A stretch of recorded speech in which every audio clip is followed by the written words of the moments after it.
So welcome everybody to What Remains, Preserving the Heritage of Africatown. My name is Amber Wiley. I'm the Matt and Erika Nord Director of the Center for the Preservation of Civil Rights Sites. Taken on this position July 1 of this year, taking over for my colleague Randall Mason, who is in the crowd here.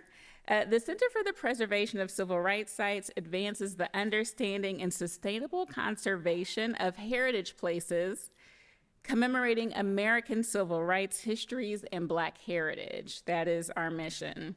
We are a part of the Weitzman School of Design at the University of Pennsylvania. So even though we're in the Penn Museum right now, this event is actually being organized by the Center for the Preservation of Civil Rights Sites at Weitzman.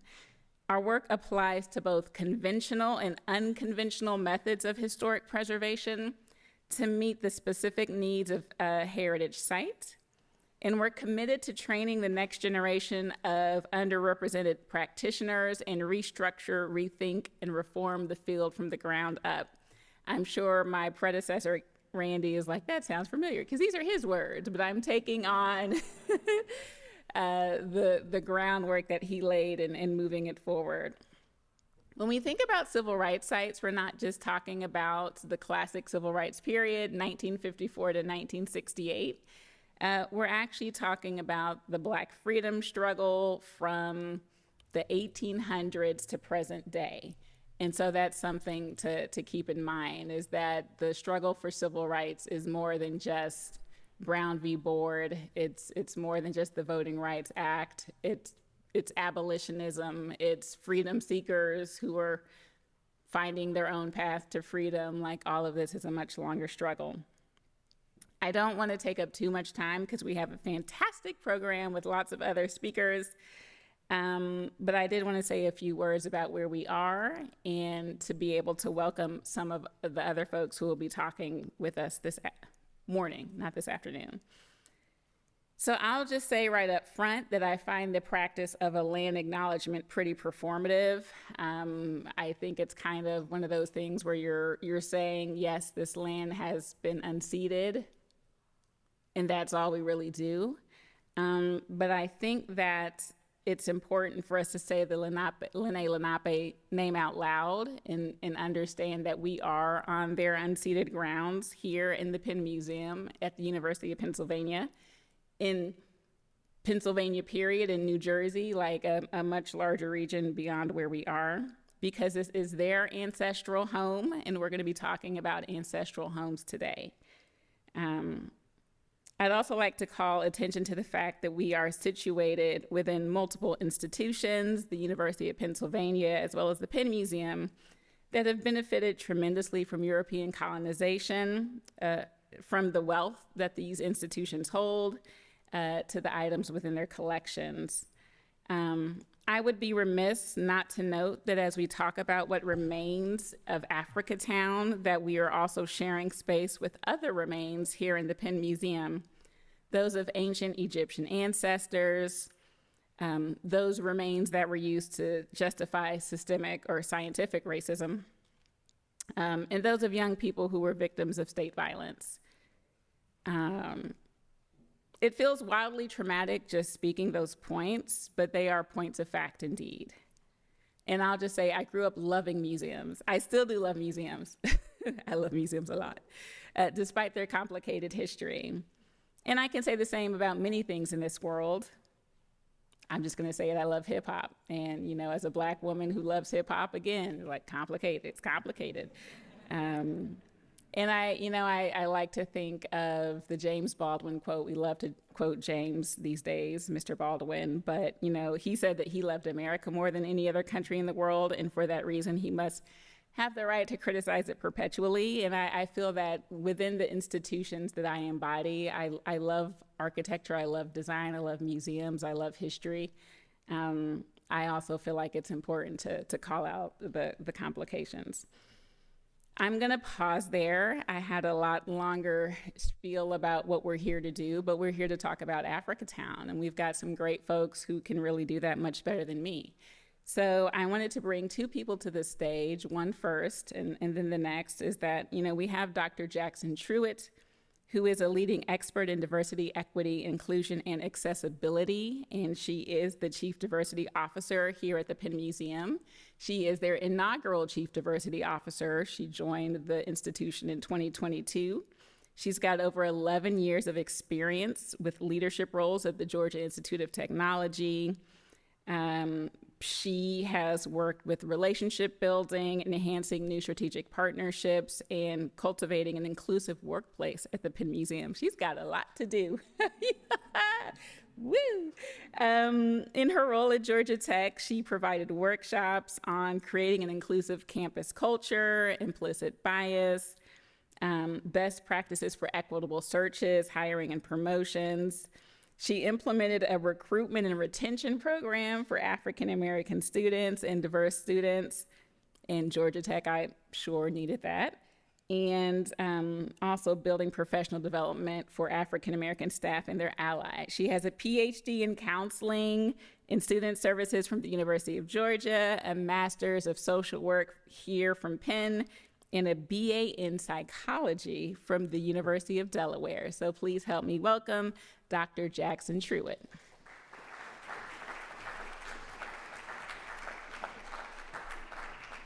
Thank you so much. Amber, my God, I did not know she was going to do all that.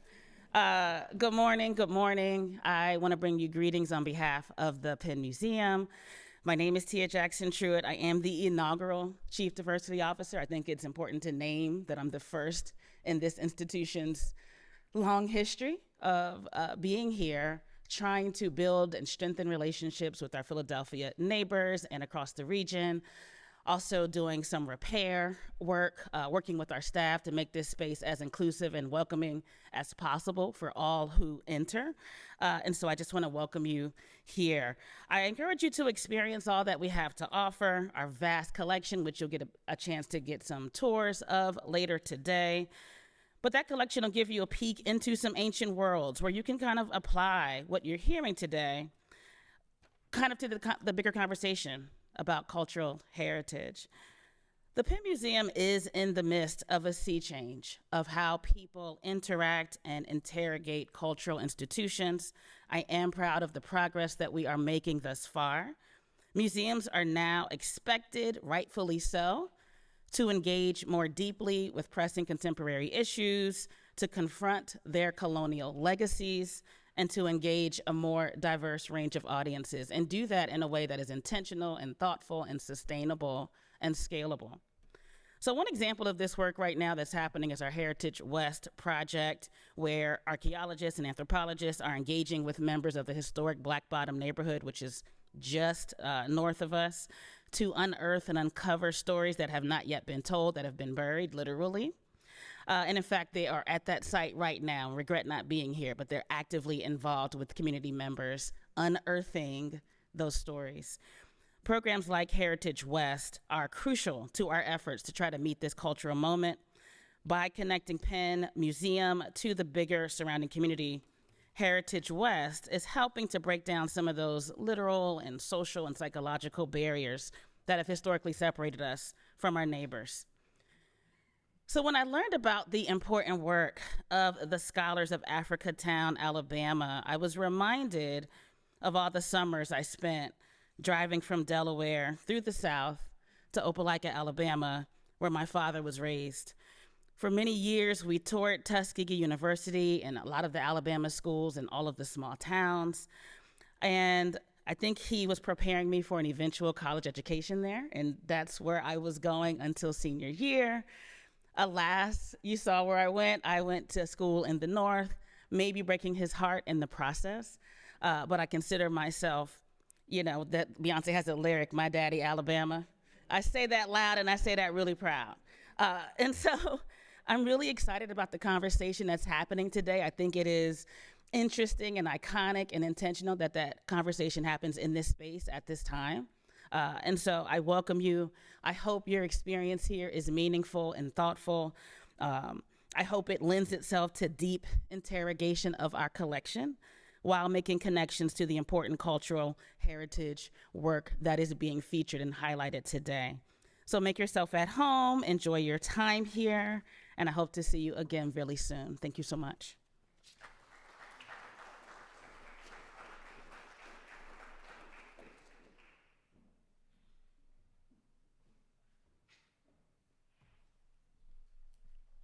Thank you. Thank you so much for that welcome. It really did feel welcoming, so much appreciated. Next, we're going to have Reverend Jamie Eaddy Chisholm come to the stage, but I'll give a little background. She'll be doing our blessing for the program. Dr. Eaddy is a healer, a dreamer, a ritual keeper, theologian, thanatologist. I had to ask her how to pronounce it, and I still got it wrong. Educator, lost navigation specialist, poet, and a friend. She is concerned with people's healing and well-being, especially with navigating trauma, loss, and grief. Her work intersects justice, theology, and thanatology, and she incorporates art, music, and movement when providing education and care. She supports clients, patients, families, staff, and community members during life's most challenging and distressing circumstances. I would say we've been in a lot of distressing circumstances, not even just like today, this week, this year, last year. Okay.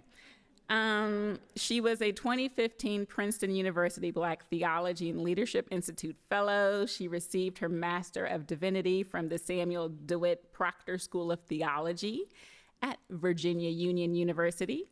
Her Doctor of Ministry degree was earned from the Colgate Rochester Crozer Divinity School, and she is a certified trauma professional. I'd like to welcome you to the stage, please, to lead us in a blessing of this space. I'm just framing this, so I'm going to move just a little bit slow.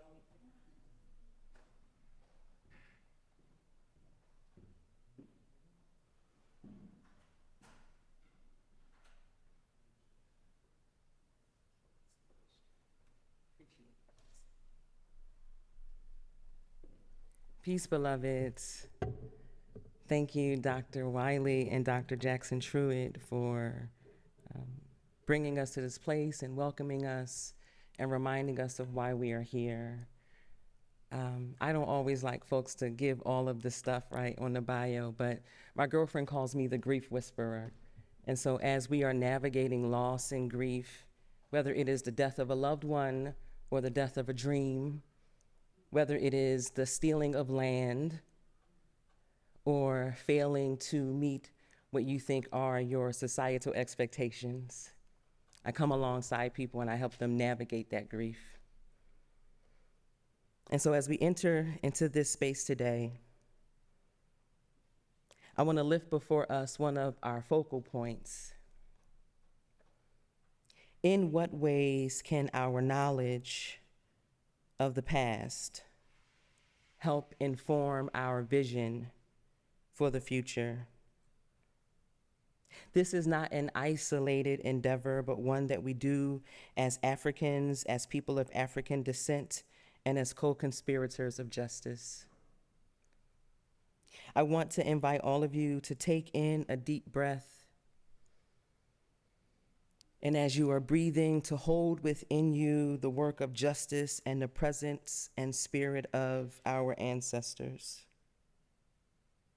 We enter into this space recognizing that we are not alone in this work and that our ancestors are still speaking.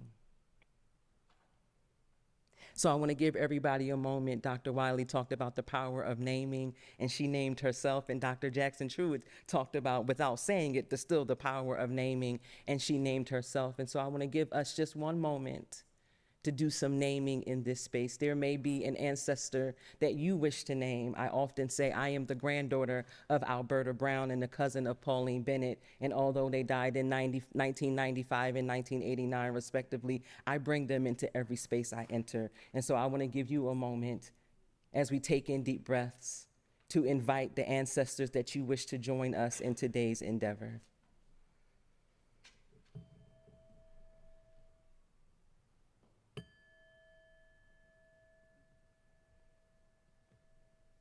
Breathe in and listen to them speaking to you. Because our ancestors still speak. Our ancestors still speak, sometimes through hymns and spiritual songs, sometimes through hip hop and poetry, sometimes through the guitar strings and the bass drums, sometimes through the dance and the sound of the trumpet. Their voices urge us to return to the rhythm in our souls that is spirit breathing, to the dancing in our feet that is spirit moving, to the fire in our belly that is spirit bearing witness to the sacredness of our existence. Can you hear them? Our ancestors are still speaking, still reminding us to keep fighting, to keep moving, to keep leaning toward justice, to keep reclaiming, to keep resisting, to keep believing that all lives, Black lives, all lives, Black lives matter.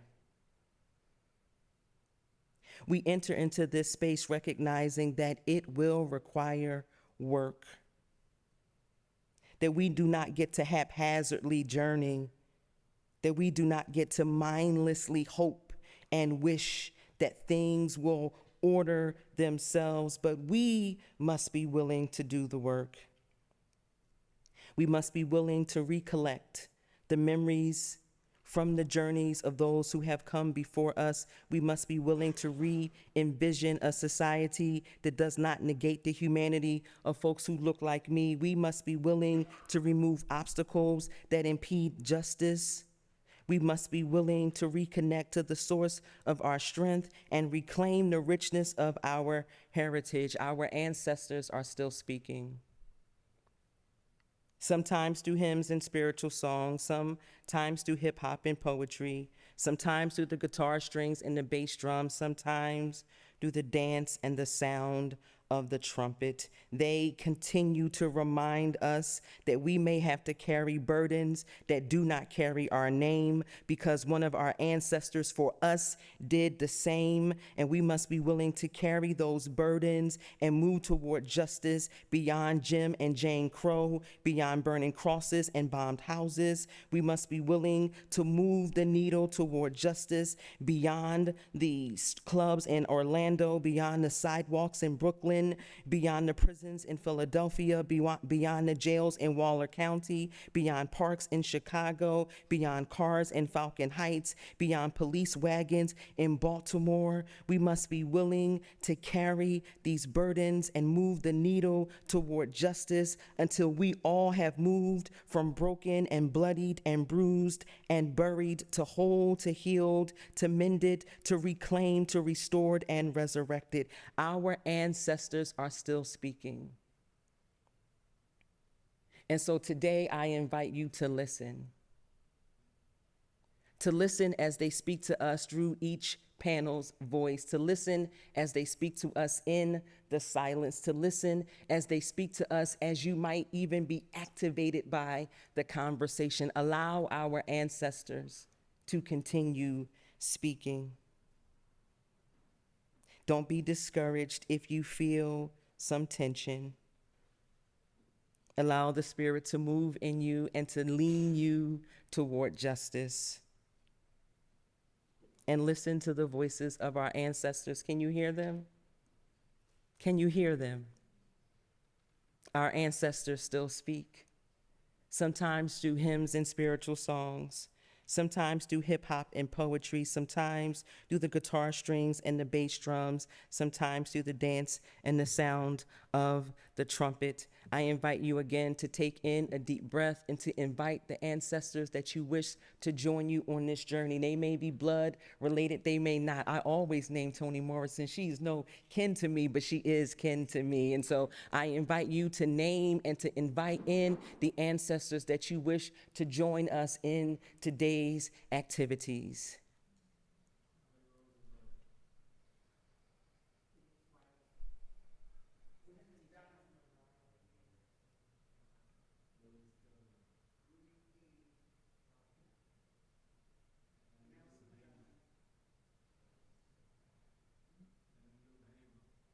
Ashe. Ashe. Ashe.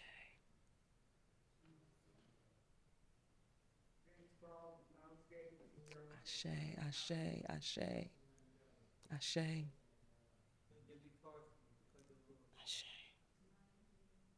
ashe.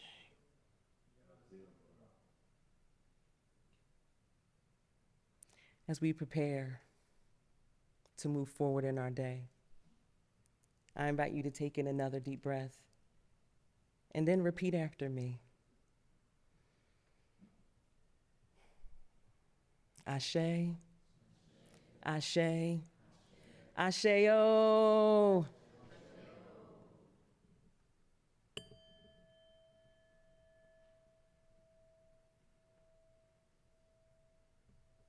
Peace, beloveds.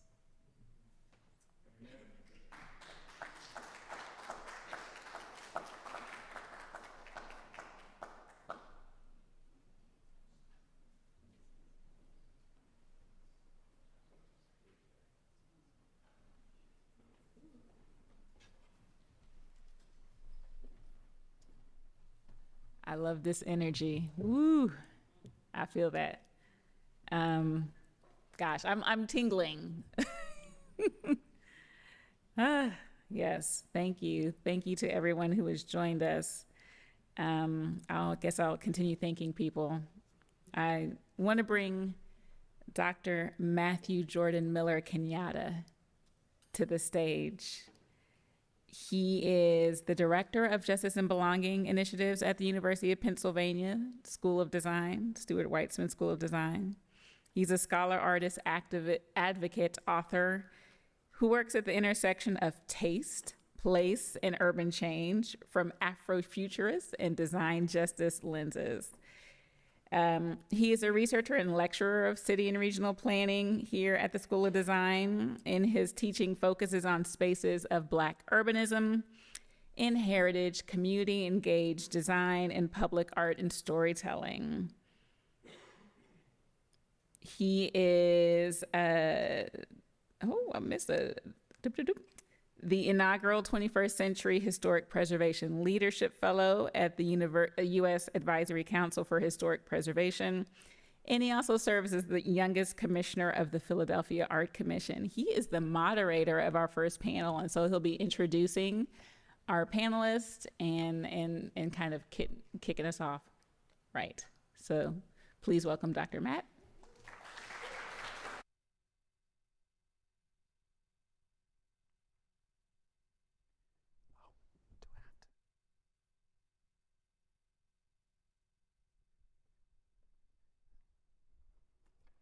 Greetings, everyone.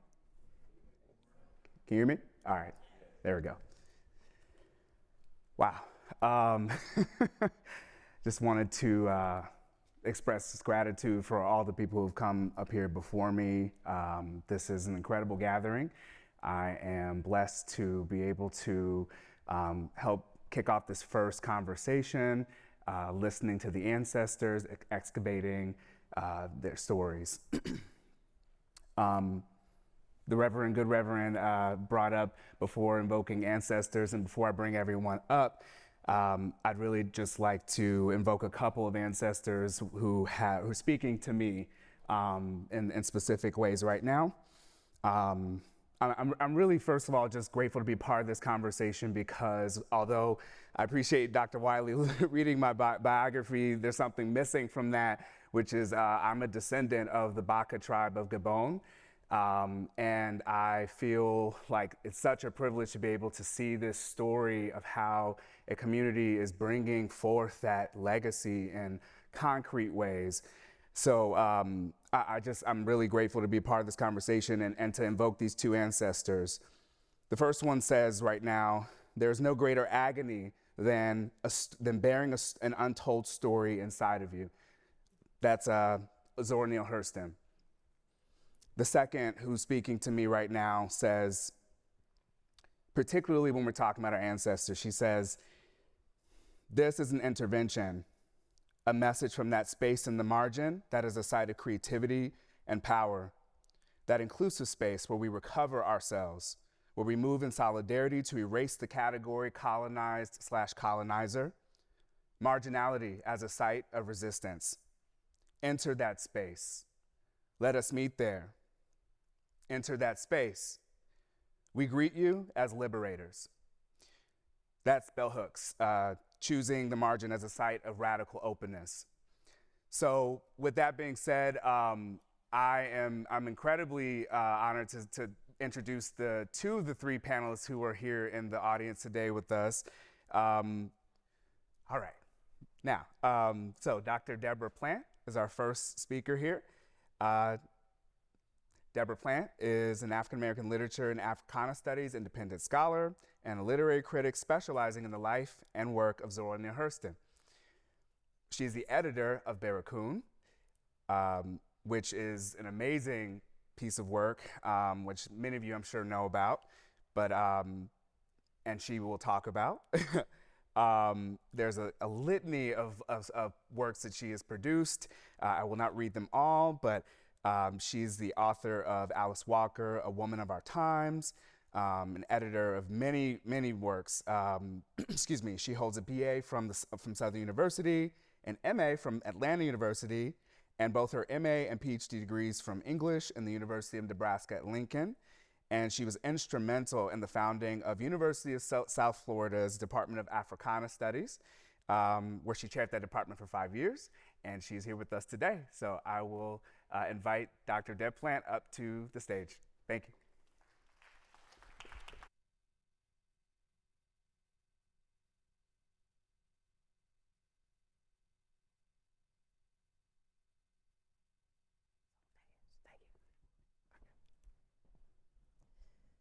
Good morning. I'm appreciative of your presence here, and I'm appreciative of friends who certainly encouraged that I be present here. I won't call her name, it's Renee.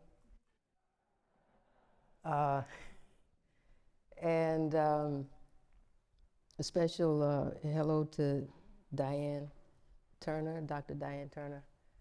I want to I'm supposed to be brief, so let me just say I'm so appreciative of our ancestors and the legacy that they have left all of us, and appreciative of those who organized this day, in particular Dr. Wiley, and so many other names that I can't recall at this point, but I know that, you know, you made this happen, so I want to say thank you. We are asked to talk about our research, what we're doing, and right now, the research I'm doing is in many ways, thank you for that, in many ways a continuation of my work in relation to Zora Neale Hurston and her book titled Barracoon, The Story of the Last Black Cargo. And the story that she captures in Barracoon is the story of Olawale Kosala and his life in Bante, West Africa. And he talks about the capture, the raid on his village, and being captured and marched down to Abomey in Dahomey. Given that the king of Dahomey, King Lele, was engaged in so many wars, and the outcome of that was, in particular, the raid on his village. So Hurston, when she went to Africatown, she went there earlier in 1926 and then again in 1927 when she conducted a series of interviews with Kosala. And he asked her, like, what is it that you want to know? And she said, everything. I want to know everything about you. I want to know who you are. I want to know where you're from. I want to know where you belong. I want to know how is it that you became enslaved, and what was your life like as an enslaved person? What was your life like as an emancipated person? And Kosala was overcome with the interest, with the questions, with this call to speak about himself. And he said, "Thank you, Jesus. Somebody come ask about Cujo. I want to tell it somebody who I is. So maybe they go into Africa soil someday and call him my name. And somebody there say, yeah, I know Clotilda. I want you," he tells Hurston, "I want you, everywhere you go, to tell everybody what Cujo say. And how come I in America soil since the 1859 and never see my people no more? I can't talk it plain, you understand me, but I calls it word by word for you, so it won't be too crooked for you." So in this passage tells us a lot about what Storie is about. When he tells Hurston, I want to tell it somebody, and he's talking to her, I want to tell it somebody who I is. So when he's saying, I want to tell somebody who I is, he says, I want people to know me, that there is someone to know. There are these experiences I've had, and people ought to know about it. And I want to tell somebody about it. So he wants someone to know who he is. And so he's, in this moment, he's being called to, or he finds the space in which he can assert his identity. He can assert who I am. He can reassert his humanity. Because in America, the question wasn't who was he, the question was what was he, and what was he going to be used for. And so his speaking, his identity, or his desire to express that, is to create a counter narrative to this objectification that he and so many were subjected to. And so when he says, I want you, everywhere you go, to tell everybody what Cujo say, he's saying, take this story that I'm giving to you, and you tell this story, and you tell this story, and you tell this story.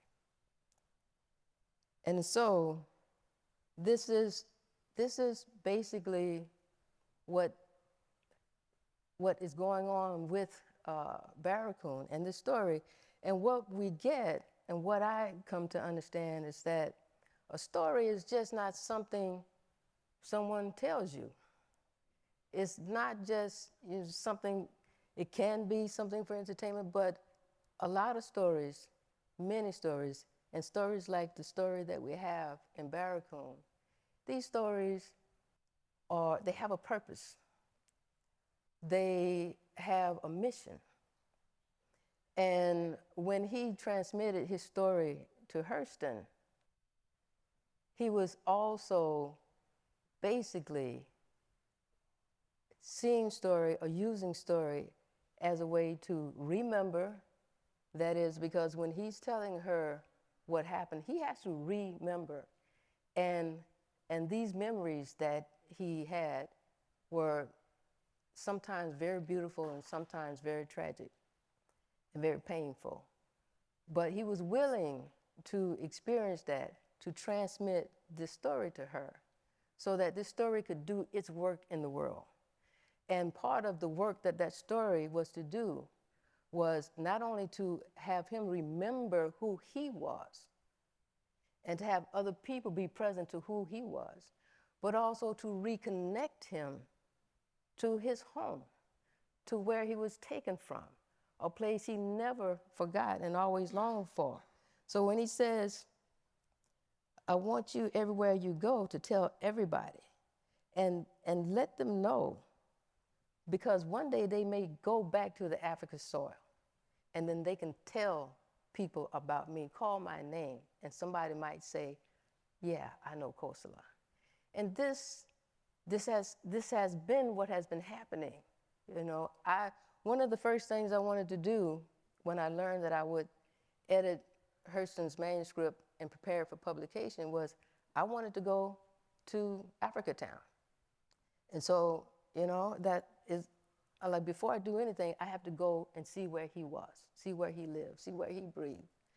And then later, some years later, I'm like, that's not enough. I need to go to where he was born. So this summer, as I participated in a Fulbright Hayes Fellowship group project to Benin.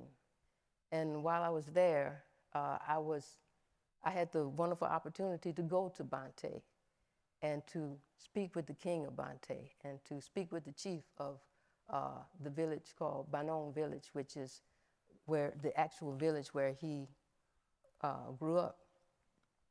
And so, and what I'm seeing also with this story is that this story not only wants to be told, this story actually has me moving to different places to tell it. So we began to see how powerful story is.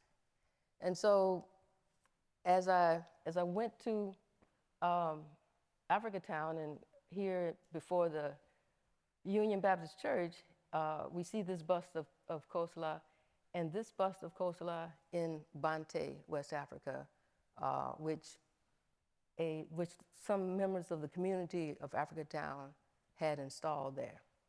So there are those who've been there before me, so I'm not a pioneer as such, but I'm grateful for those who have gone before me, those who went from Africatown, and scholars like Dr. Sylviane and also Dr. Natalie Robertson, whose work is just wonderful, and mine wouldn't be what it is without their work.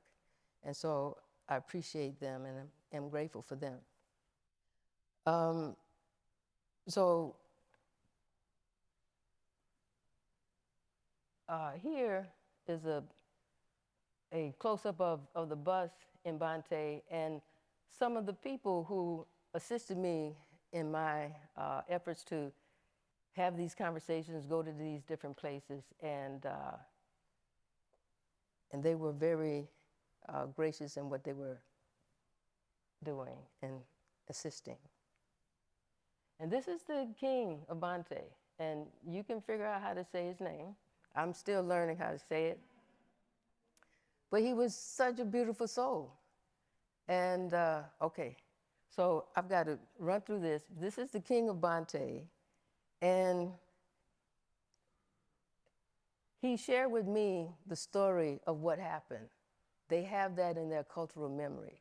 I shared with him what happened to Kosala in America. And so in a sense, we exchanged or shared stories. He wasn't aware of Barracoon, but he was happy to find out about it, and he wanted a copy and he wanted it signed. This is the chief of Banon, which is the actual village where Kosala grew up. And when I spoke with him, the people of the village were there to participate in that conversation.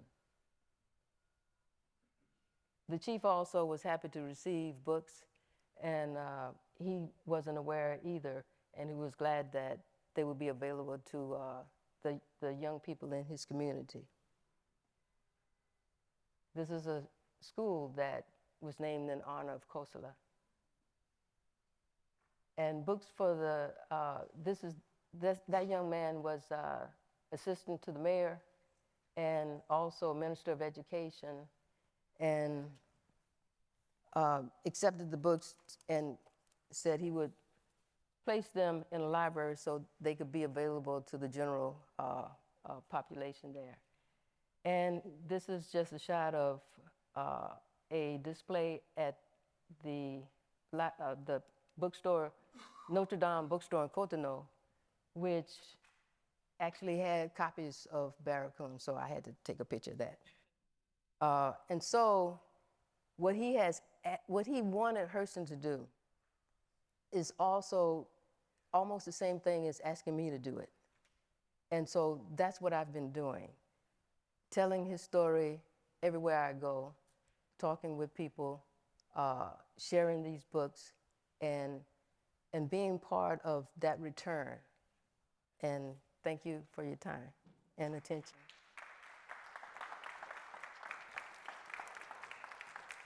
Thank you.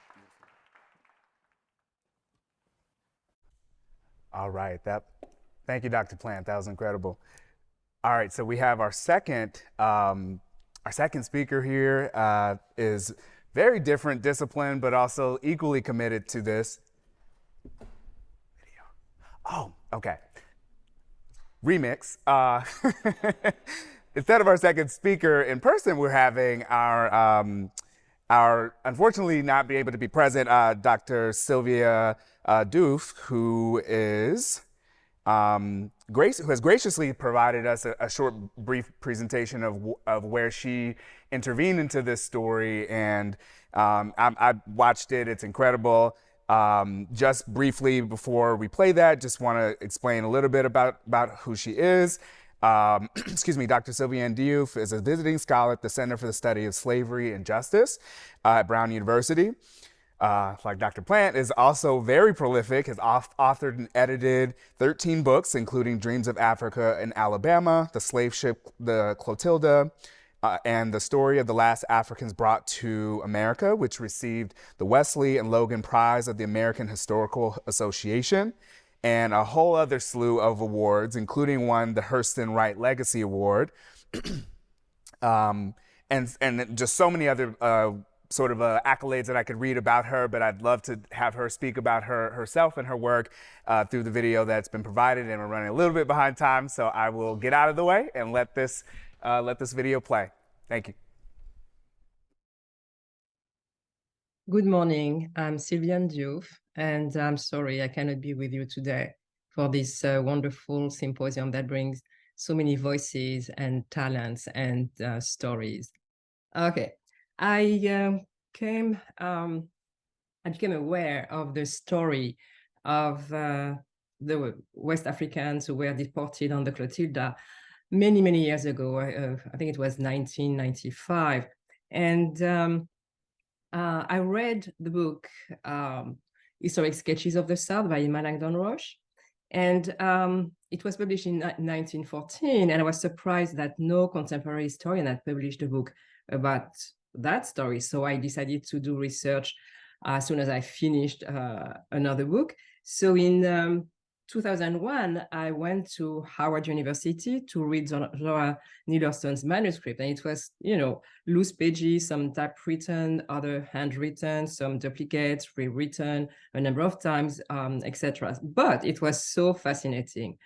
And then I went to Africatown and I interviewed a number of people and read the then small file of documents held at the Mobile Public Library.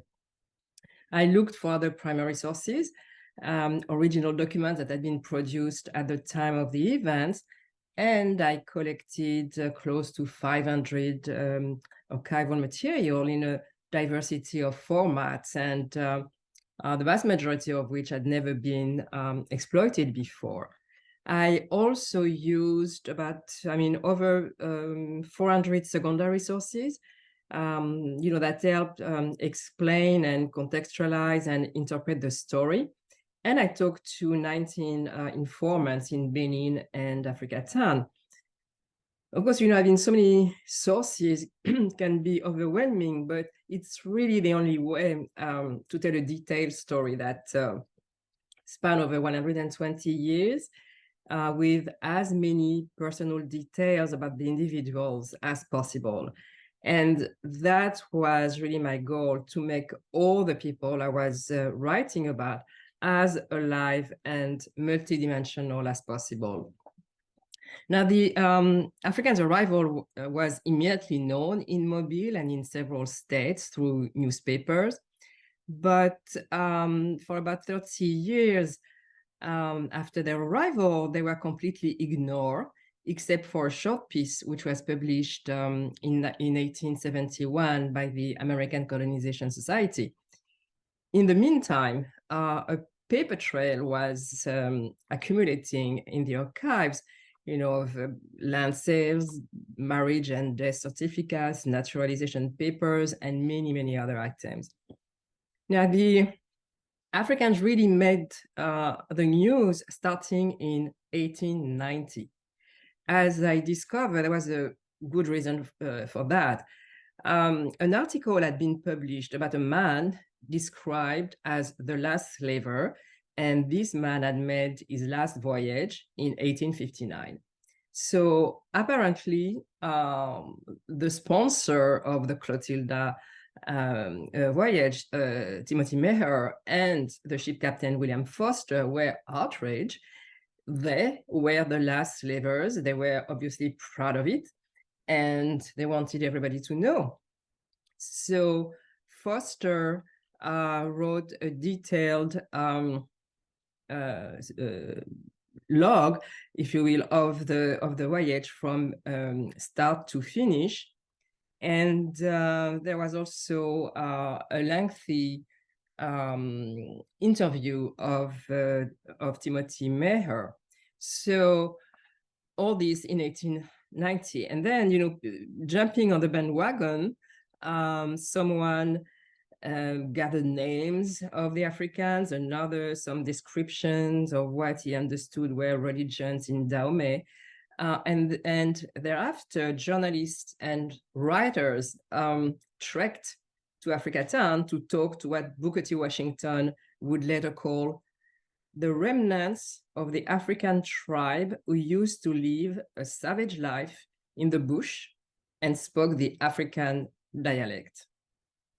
But the most exceptional document, this one, is an 1893 interview of Noah Hart.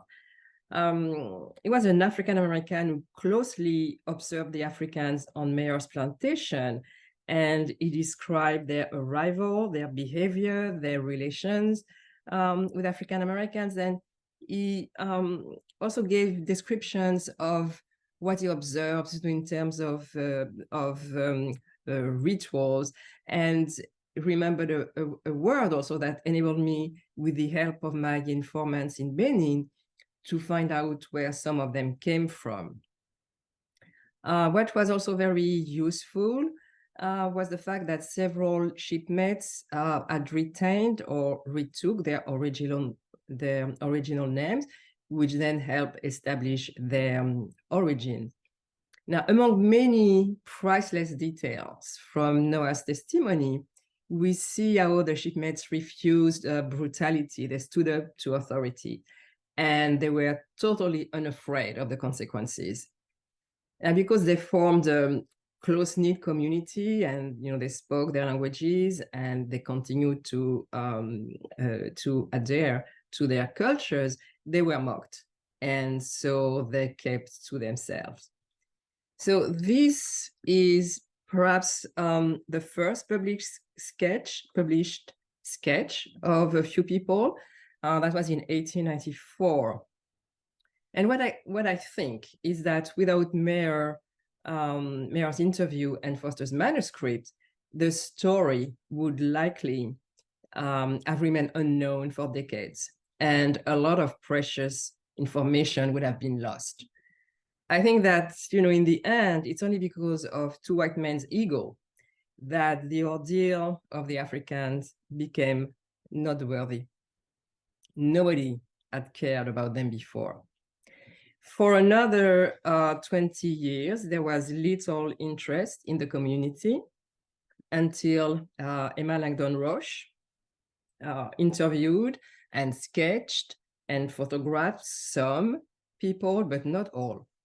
And her book is really a priceless source for the number of people she interviewed and photographed and sketched. And after 52 years, the people's main preoccupation was their families back home. They told her, we know they looked for us. And they asked Roche to use their real names so that if somehow people back home learned about the book, they would know they were still alive. And this strong connection to their homelands and their families is really a fundamental part of the story. If proof was still needed, and it really is not needed, we can see that, of course, enslavement did not erase Africans' identities and knowledge and practices and cultures and longing for their families back home. And here, I mean, all deported Africans. And this connection was not lost in Africa. Research I did for another book showed that actually, far from abandoning their relatives, African families who could looked for them, pooled resources, asked slave ship captains and crew for years, sometimes if they could locate their relative overseas. And sometimes it did work. I mean, there were very few cases, but they exist. I found them in other countries. And I also found the case of a man who was able to locate his son in Georgia and travel there to try to bring him back home. Among the community, there was a woman known as Loti or Kanko, most likely the Yoruba Kenko. And in 1893, her granddaughter, Mabel, wrote 2 precious booklets. And there, she recounted the circumstances of her grandmother's kidnapping and how her grandfather, who was born in the United States, was put in charge of the shipmates, when they arrived. And she reproduced documents, including the certificates that showed that Conco and James had account in the Freedmen's Bank and belonged to the first reparation movement of former slaves. Ms. Denison's initiative shows how important it is for family members to preserve documents that would not make it into official archives, but are essential in providing critical information about past generations. Interviews of the Africans' children and grandchildren in the 1980s revealed that those who had 2 African parents knew their language, which means that a few African Americans spoke African languages well into the 20th century. And the children had an American and an ethnic name that linked them to a specific place and culture. And to these young people who were growing up despised by most, these places became a paradise where their parents still longed to go back to. One of Polly Allen's daughter, born in 1894, recalled, "I seen them sit down and shed tears. I see my father and Uncle Kojo weep and shed tears, talking about going home."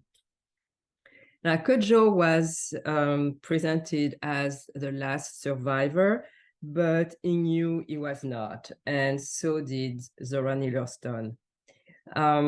Besides the group of about 80 people who remained in or close to Mobile and formed a community, there were about 25 people who were scattered over the state of Alabama, and they remained on their own.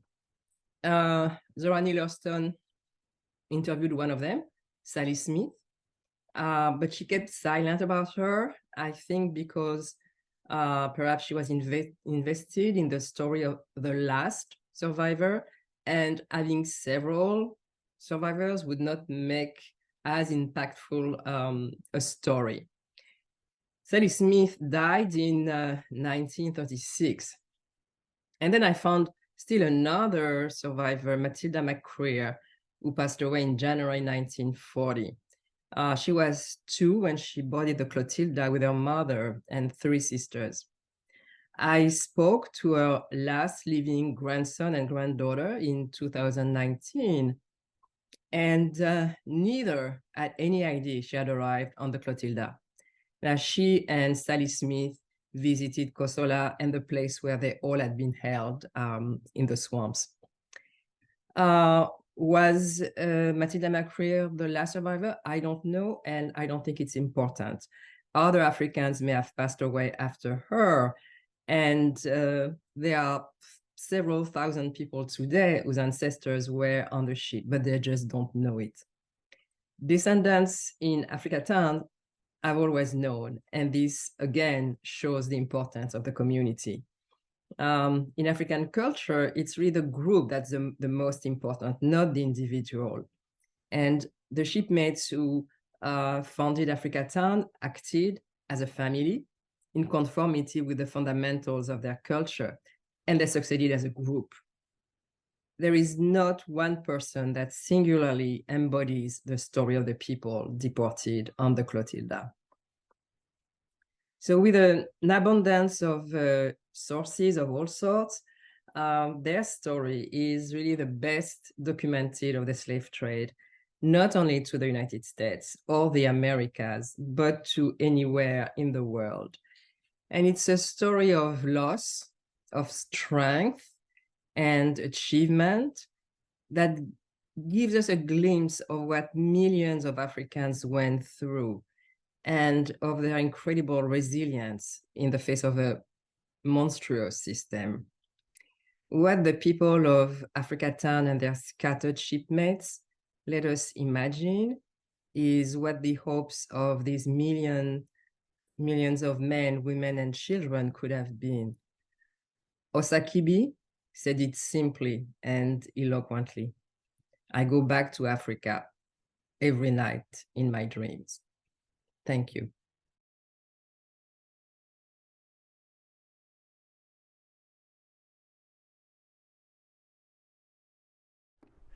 Wow. So she had a lot to say, and rightfully so. I'm going to now transition to our last speaker. Again, very different angles that we're getting here of this very rich story. Nick Tabor is the author of Africatown, America's Last Slave Ship, and the community it created. His work has appeared in the New York Times, the Washington Post, New York Magazine, Smithsonian, the Paris Review, and elsewhere. And he comes to us today from New York. So without further ado, Nick, love to bring you up to the stage.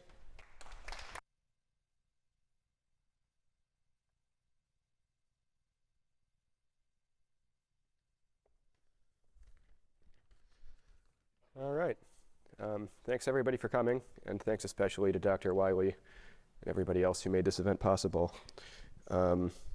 So for this panel, we were asked to reflect on, we were asked to talk about how and when each of us entered this story, and the ways that our entry points kind of framed the ways that we ended up narrating it. So I just want to say three things about the approach I took with my book. The first is from the beginning, all the work I did on this project, the questions I asked, the research and reporting that I did, the way I spent my time on it, and the way I shaped my presentation of the story, it was all heavily informed by my ongoing engagement with kind of the overlapping communities that are involved with this story. I think about like the descendant community, the people who are living in Africatown now, and people who have devoted themselves to protecting and preserving the community, whether or not they've ever lived there. So to illustrate this, it'll help if I explain how I came into the story in the first place. So in 2018, I was working at New York Magazine. My editor, Lori Abraham, called me in one morning and said, hey, this book is coming out, Barracoon. It was Zora Neale Hurston wrote it in the 1920s. It's about to be published 90 years after the fact by HarperCollins, and we're publishing an excerpt of it in the print magazine. She said it would be really nice if we could also have a piece about what became of Cudjoe's descendants, like what became of the family. So see if you can find them. And she said maybe we'll send you to Alabama. So that turned out to be easier said than done. At the time, the Descendants Association was not, it was kind of in a lull. It had been active for a long time in the 80s and 90s, and it's active now. But I made lots of phone calls in Mobile, and people knew about some descendants of the shipmates, but nobody I spoke with could tell me about Cudjoe's descendants. Eventually, I did manage to speak with Gary Lumbers, who's here, Maybe you could stand up, Gary. So I brought a... Gary is a great grandson of Cudjoe Lewis, and he shared with me this photo of him at Cudjoe's grave, which we ended up using in the magazine. And I remember I was in West Texas working on another story when we first spoke on the phone, Gary. Gary said pretty forcefully, "You don't need to be writing about the descendants. You should be writing about the community." He said, the way you phrased it was, "What did you do to Plateau?" Like Plateau being part of Africatown. Like, how did it get to be this way? I remember Gary saying that when he was growing up there in the 50s and 60s, I think it was a thriving community. There were good jobs. Everybody had big families. There was a thriving business district. And I think the way he phrased it was that in the present day, it looked like a war zone. And it was clear that it was not like a natural process of decay, but that it felt like this sort of a takeover by all this heavy industry. So he wanted to know how it had gotten to be that way. And I said, well, that's a very good question. But first I have to write this story about the descendants. But I did manage to visit. Joe Womack, who's also here, gave me who you'll be hearing from later, gave me a tour.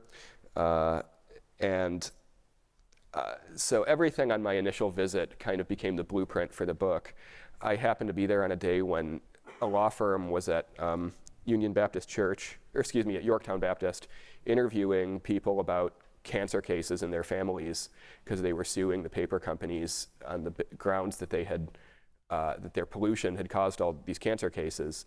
So all these people were sort of collected in one place for me to interview. I also brought a photo of Reverend Williams, who's the rector of Yorktown Baptist. I just wanted to give him credit for this. He got the lawsuit going. He also introduced me to some other people in the community who shared their stories with me. And so, yeah, a lot of vivid memories from that trip. In short, the question of the book became what's the connection between the slave ship and the pollution? Like, how did this community, out of any possible place in southern Alabama, get singled out to bear the brunt of all this factory pollution? I heard that the descendants of Timothy Mayer, the guy who brought the ship over, still owned a lot of this industrial land around the neighborhood, and over the decades they had leased and sold it to industrial businesses and had made a lot of money from the same process that led to people getting cancer. So yeah, I'm going to zip through some of my other remarks here, but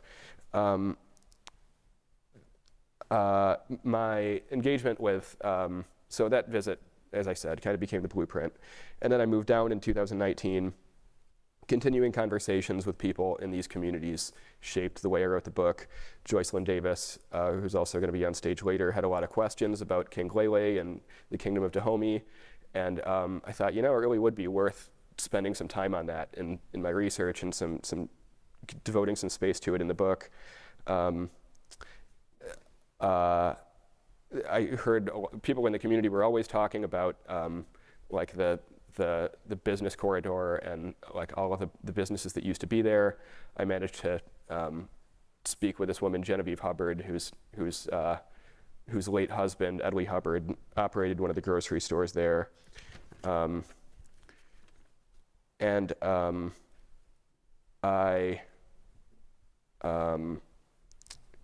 Just going to skip to the second thing I wanted to say, which is that Kern Jackson, who you'll recognize from Descendant, who also we had hoped he could come today, but he couldn't.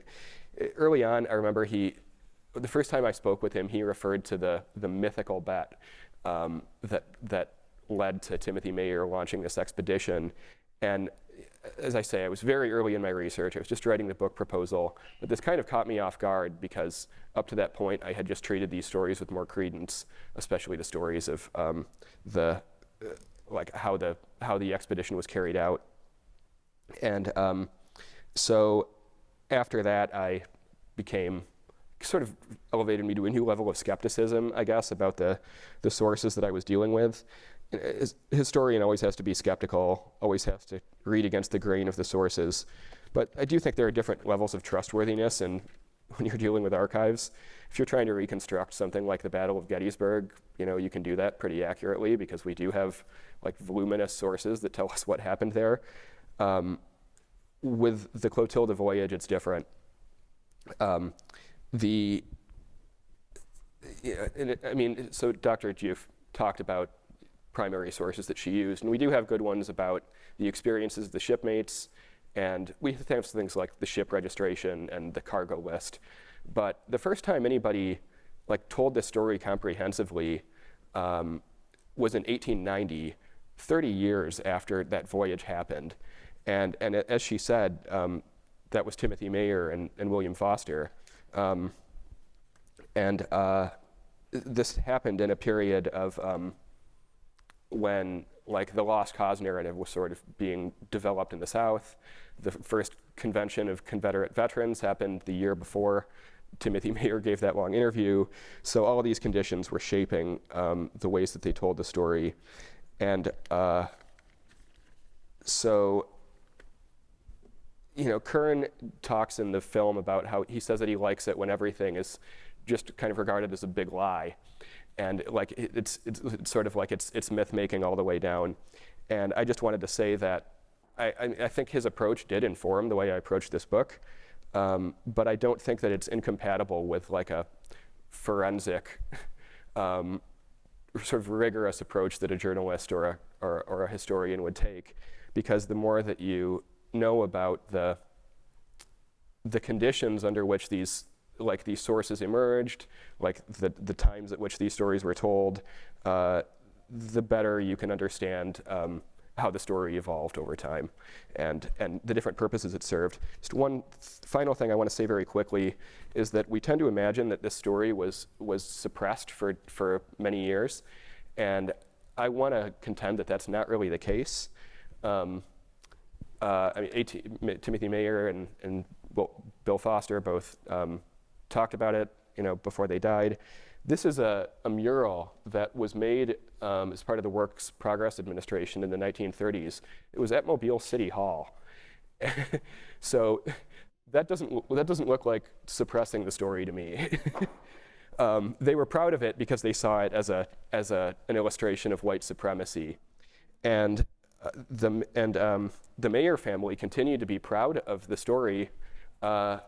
This is a clip. This is a newspaper clip I found from 1967. This is Timothy Mayer's grandson. He's posing next to a poster advertising his grandfather's ship, the Southern Republic. This is the rest of the clip. And it was not until the 1970s that the community started to, in a way, started to really own this story and sort of use it for the purpose of fostering economic development in the community. And so the story was always known, it was even always broadcast, but I think the popular perception of what it meant sort of shifted starting in the 70s, and the question of who it empowered kind of, that balance shifted. And from what I can tell, at that point, the Mayer started to kind of shirk away from public attention. So every generation kind of has told this story in its own way, and we're participating in that process here. I'd like to think we're doing it in a way that is geared toward virtuous ends, humanitarian ends. That's all. Thanks.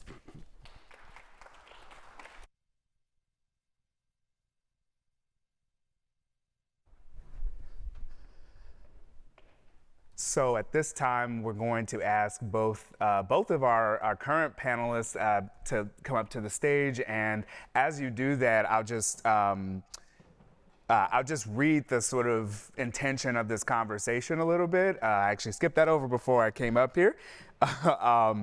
And hopefully that'll inspire you all in the audience. If you don't already have questions ready, we're going to actually open it up to you all. So as the title of this conversation said, listening to the ancestors, excavating the stories, we're really engaging with the things that you all brought up: myth, legend, lore, history, facts, truth.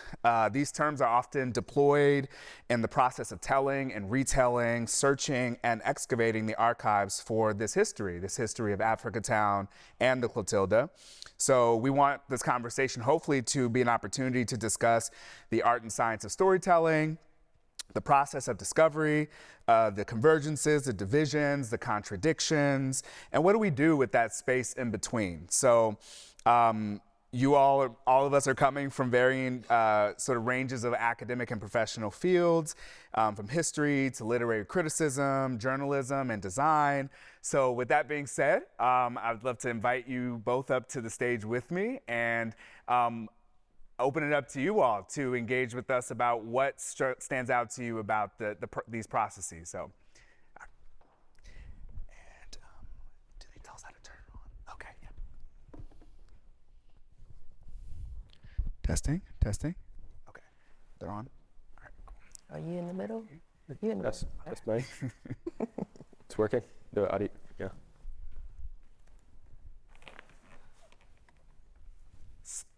So y'all can still hear me? All right, great. All right, so we have one of if you're loud enough, feel free to project without the microphone, but we do have one back there if you need it. Any questions from any of us? So I saw first hand here, then right over here with Mama You hear Sam. me? Oh, I'm sorry. Go ahead, Joe. Yeah, I want to I'm Joe Womack. I'll be up next. Don't rake me over the coals. No, just throw it at me. But Nick, if they can put back up that last slide that you had, if they can put Do that.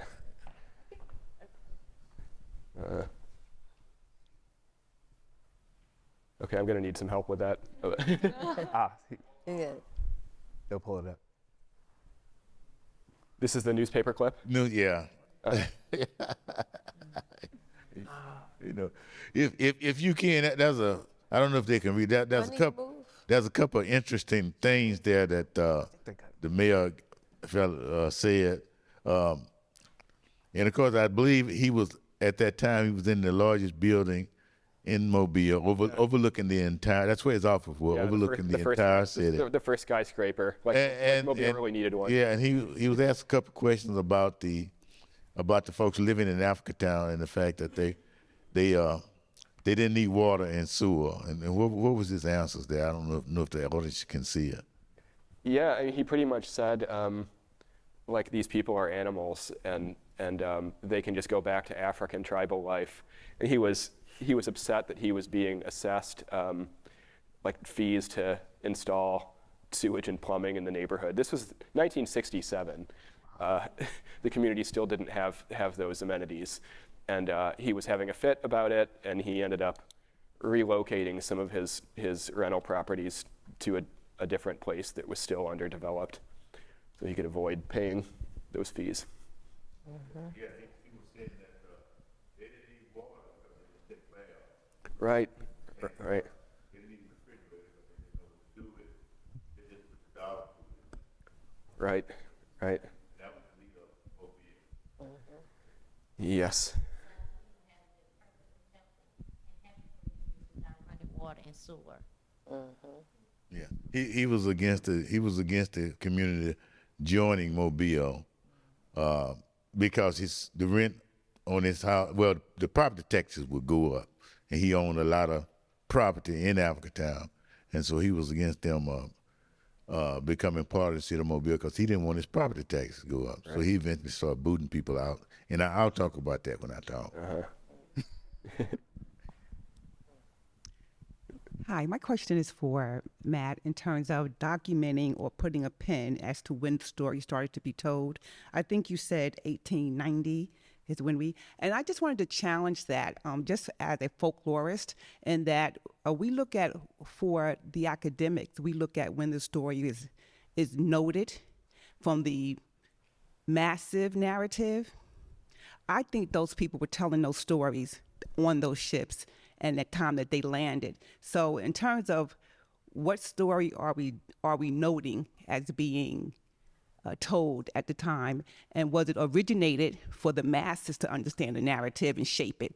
Because I think that if we had the opportunity to go back and listen to the folklore of those narratives of the people who didn't get to the narrative stage but were telling the folklore of it, we would see that those stories were probably told from the time the mothers were raising the babies and the fathers were interacting with their sons. So I just wanted to make a note of that, is that the story for the masses and the narrative shaping that we're dealing with now was probably documented in 18, but I think it was told from the beginning. Yeah, absolutely, I agree. Both, on both sides, I think, both among the shipmates and their descendants and the white people. In fact, we have a newspaper clip that came out in July of 1860, within a day or two after the voyage. I've always thought that Tim Mayer probably tipped the reporter off, because they did destroy the ship to destroy the physical evidence, but they just wanted plausible deniability. They also wanted the glory that was associated with doing this. So yeah, I agree. I think there's no question that it was that the story was widely known before 1890. But if we're looking at archives, this is the first documentary source that we have that lays it out comprehensively. And if I can just broaden that a little bit, I appreciate that as well. One of the questions that we were sitting with this was, how do you choose the frame in which you begin this story? And you all leaned into very heavily a particular moment in time, a particular anchor source, right? But what does it mean to sort of choose the frame and how that shapes the themes in which you explore? I'm curious about that. Yeah. The frame. Yeah. Well, for me, it would be, which frame are we talking about?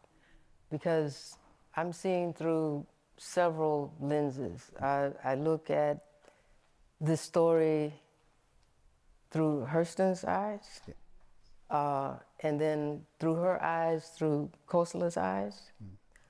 And so it's everything that she was trying to do as an ethnographer, right? Because she, as a social scientist, this is one aspect of Hurston that so many of us have not been familiar with until now.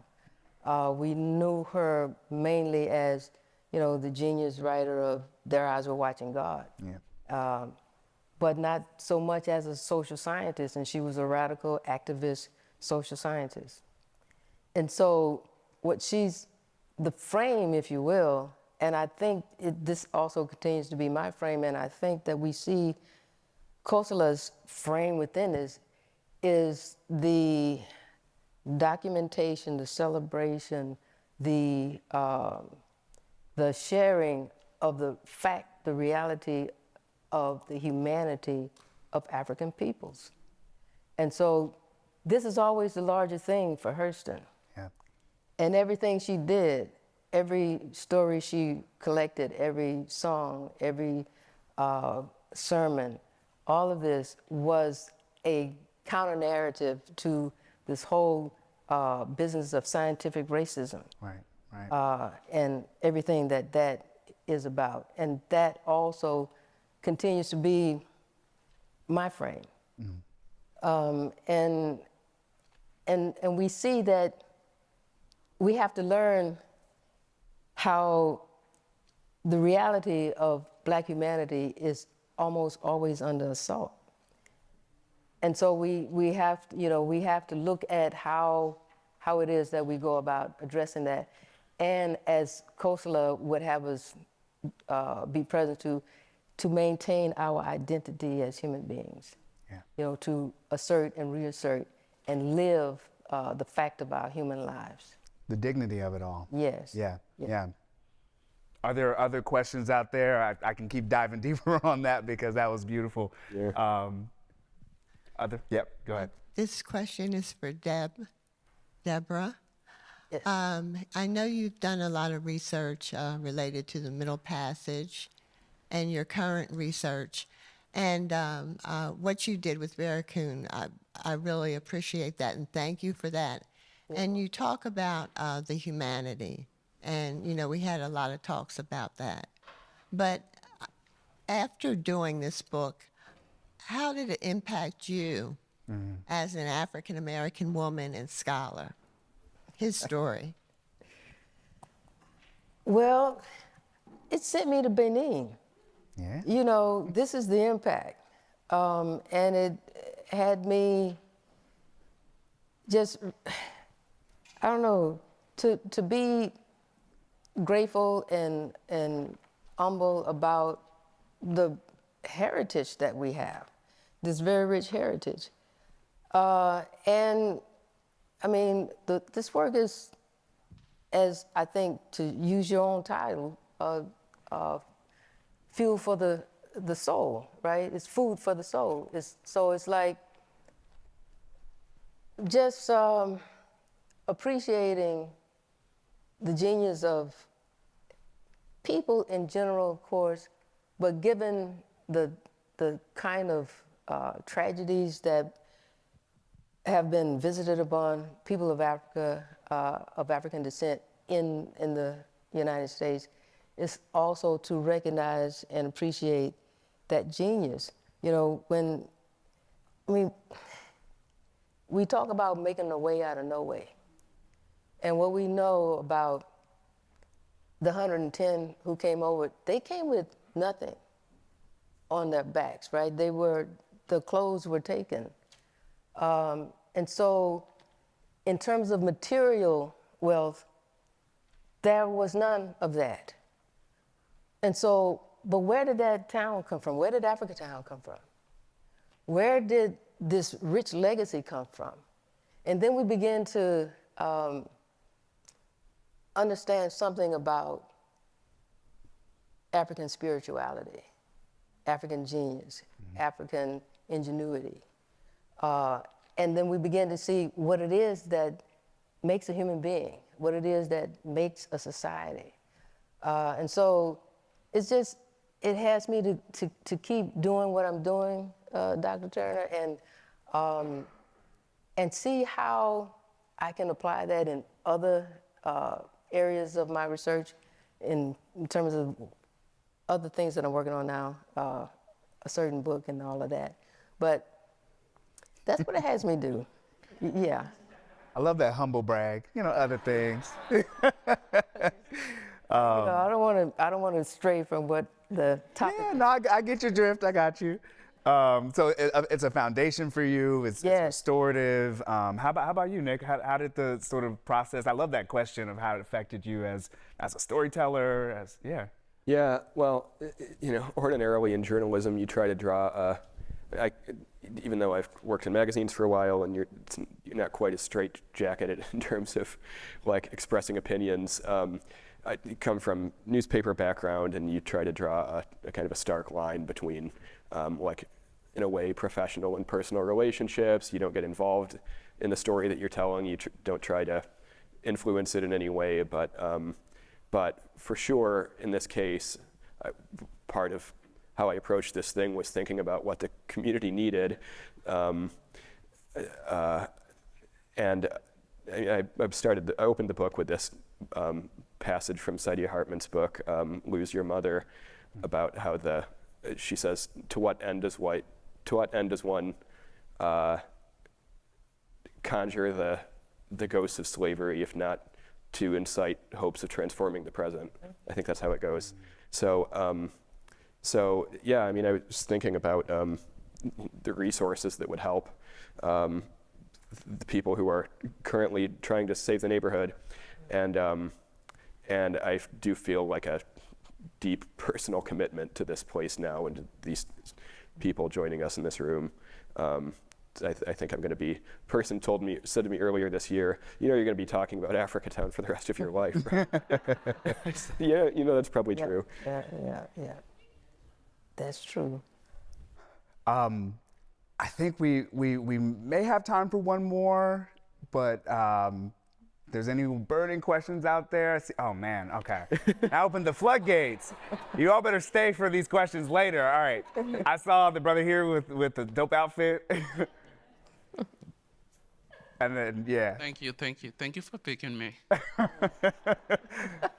My name is Ephraim Kitoi, and I'm from Benin.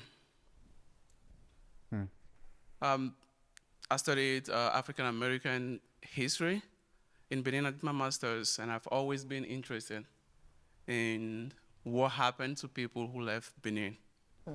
And I think that is a question a lot of people of my age are always asking in Benin. I really appreciate the work that you are doing. For me, I look at it as reconnecting what has been breaking apart. And my question would be, what do you think people in Benin, the authorities, civil society, what can be done today to contribute to that, to reconnecting what has been breaking apart? And to Mr. Nick, I saw the image at the museum, the painting, which was, I think, funded during the Great Depression, part of it. Did I make the story available to everybody? It was probably, I don't know how many of the residents of Africatown were allowed to visit that space. Thank you.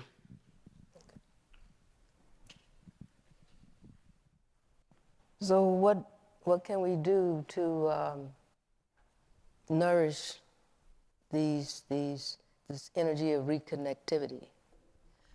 What we're doing right now.